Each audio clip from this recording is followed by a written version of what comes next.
Assalomu alaykum aziz vatandoshlar. Xudo xolasa bugun 7-fevral. Metro Kotelnikidamiz. Gransiyaga qarab harakatdamiz. Bolalar kelishyapti, kutyapmiz.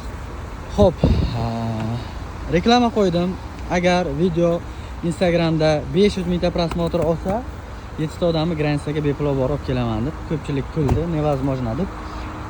Ko'rishlaring mumkin. Обычный qo'ygan videom Instagramda 600 mingtadan oshiq prosmotr oldi. Короче, aka-ukalar, поддержка qilinglar. Nima uchun 7 ta odamni men Gransiyaga bepul borib kelaman agar 500 mingta prosmotr olsa? Sababi bitta reklama uchun blogerlar mendan 70 ming, 80 ming pul so'rashyapti.